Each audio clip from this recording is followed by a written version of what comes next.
Kita lanjutkan pelajaran kita pada kesempatan ini, yaitu pelajaran PPKN pada pertemuan yang ke-7 dengan judul Perumusan dan Pengesahan Undang-Undang Dasar Negara Republik Indonesia tahun 1945. Adapun tujuan pembelajaran kita, anak-anak sekalian, siswa setelah mempelajari materi pelajaran ini, siswa diharapkan dapat pertama, menghayati nilai-nilai kesejarahan perumusan dan pengesahan Undang-Undang Dasar Negara Republik Indonesia tahun 1945. Kedua, mendukung kesejarahan perumusan dan pengesahan Undang-Undang Dasar Negara Republik Indonesia tahun 1945. Yang ketiga ialah dapat menganalisis kesejarahan perumusan dan pengesahan Undang-Undang Dasar Negara Republik Indonesia tahun 1945. Yang keempat ialah dapat mendemonstrasikan proses kesejarahan perumusan dan pengesahan Undang-Undang Dasar Negara Republik Indonesia tahun 1945. Dalam pelajaran ini ada beberapa inti yang kita akan pelajari. Yang pertama ialah hakikat, konstitusi, dan undang-undang dasar, di mana undang-undang dasar adalah hukum dasar tertulis suatu negara. Undang-undang dasar negara kita, Negara Republik Indonesia, disebut dengan Undang-Undang Dasar Negara Republik Indonesia tahun 1945 sebagai hukum tertinggi di Indonesia. Selain Undang-Undang Dasar, sering kita mendengar yang istilahnya konstitusi. Konstitusi adalah hukum dasar yang menjadi pegangan dalam penyelenggaraan suatu negara. Tujuan konstitusi adalah memberikan pengawasan terhadap kekuasaan politik. Yang kedua, memberikan batasan bagi pemerintah dalam menjalankan tugasnya. Konstitusi ada dua macam. Konstitusi tertulis berupa hukum dasar tertulis yang ditulis dalam bentuk formal, dokumen formal, seperti misalnya Undang-Undang Dasar. Sedangkan konstitusi tidak tertulis ialah berupa kebiasaan-kebiasaan yang ada di dalam masyarakat, seperti misalnya adat istiadat.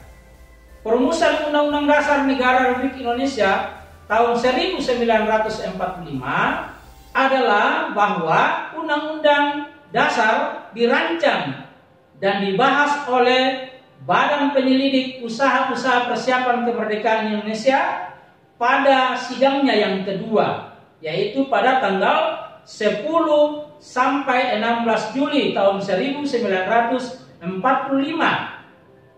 Pada sidang yang kedua itu, BPUPKI atau Badan Penyelidik Usaha-Usaha Persiapan Kemerdekaan Indonesia membentuk panitia kecil seperti panitia hukum dasar, panitia pembela tanah air, dan panitia ekonomi dan keuangan. Lalu pada tanggal 11 Juli tahun 1945, panitia hukum dasar menggelar sidang dengan hasil kesepakatan sidang antara lain membentuk panitia perancang untuk merancang isi Undang-Undang Dasar. Yang kedua, bentuk negara kesatuan. Yang ketiga, kepala negara di tangan satu orang, yaitu presiden. Jadi itulah ketiga kesepakatan yang diambil oleh panitia kecil tadi. Lalu pada tanggal 13 Juli tahun 1945, panitia perancang Undang-Undang Dasar membahas dan menyepakati beberapa hal seperti tentang lambang negara, tentang negara kesatuan, tentang sebutan MPR dan pembentukannya panitia penghalus bahasa. Lalu kemudian pada tanggal 14 Juli tahun 1945, panitia perancang Undang-Undang Dasar melaporkan hasil kerjanya yang terdiri dari tentang pernyataan Indonesia Merdeka, tentang pembukaan Undang-Undang Dasar, tentang batang tubuh Undang-Undang Dasar, yaitu isi daripada Undang-Undang Dasar negara kita yang terdiri dari pasal demi pasal, dan itu isinya adalah menyangkut tentang wilayah negara Indonesia sebagai wilayah yang sama dengan wilayah Hindia Belanda pada saat itu. Lalu kedua, isinya ialah meliputi tentang bentuk negara Indonesia, yaitu sebagai negara kesatuan. Dan yang berikutnya ialah bentuk pemerintahan Indonesia adalah republik. Dan yang berikutnya ialah bendera nasional Indonesia adalah merah putih. Dan yang terakhir, isi daripada batang tubuh Undang-Undang Dasar yang dilaporkan oleh panitia perancang tersebut adalah tentang bahasa nasional Indonesia, yaitu bahasa Indonesia. Lalu pada tanggal 15 Juli tahun 1945, Badan Penyelidik Usaha-Usaha Persiapan Kemerdekaan Indonesia membahas rancangan Undang-Undang Dasar. Dan pada tanggal 16 Juli tahun 1945, naskah Undang-Undang Dasar diterima dalam sidang Badan Penyelidik Usaha-Usaha Persiapan Kemerdekaan Indonesia, dan tugas BPU PKI pun saat itu berakhir.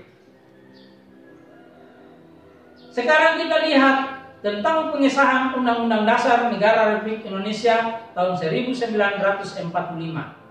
Disahkan oleh Panitia Persiapan Kemerdekaan Indonesia. Pada saat BPU PKI mengakhiri tugasnya, maka dilanjutkan oleh Panitia Persiapan Kemerdekaan Indonesia yang disingkat dengan PPKI. Dalam bahasa asing, bahasa istilah pemerintah kolonial Jepang waktu itu disebut dengan Dokuritsu Junbi Iinkai. BPU PKI Dokuritsu Junbi Kyosakai. Tanggal 7 Agustus tahun 1945, BPU PKI dibubarkan setelah menyelesaikan tugasnya dengan baik, dan dibentuklah PPKI dengan tugas sebagai berikut. Jadi tugas PPKI adalah meresmikan pembukaan dan batang tubuh Undang-Undang Dasar tahun 1945. Yang kedua, melanjutkan hasil kerja BPU PKI, mempersiapkan pemindahan kekuasaan dari pihak pendudukan militer Jepang kepada bangsa Indonesia sendiri. Sidang pertama PPKI itu dilaksanakan pada tanggal 18 Agustus tahun 1945 setelah dibentuk PPKI. Langsung bersidang pertama pada 18 Agustus. Pada sidang pertama itu, hasilnya dalam sidang tersebut adalah menetapkan dan mengesahkan Undang-Undang Dasar tahun 1945. Jadi tanggal 18 Agustus, Undang-Undang Dasar negara kita, hukum dasar negara kita yang tertulis itu sah, sekaligus mengesahkan dasar negara kita ialah Pancasila. Kenapa? Karena dalam pembukaan Undang-Undang Dasar tahun 1945 dicantumkan kelima sila pada sila Pancasila itu, yaitu pada alinea yang keempat. Yang kedua, keputusan yang kedua adalah memilih dan mengangkat Soekarno sebagai presiden dan Muhammad Hatta sebagai wakil presiden Republik Indonesia. Dan yang ketiga, ialah membentuk Komite Nasional Indonesia Pusat yang disingkat dengan KNIP, yang fungsinya membantu Presiden dan Wakil Presiden.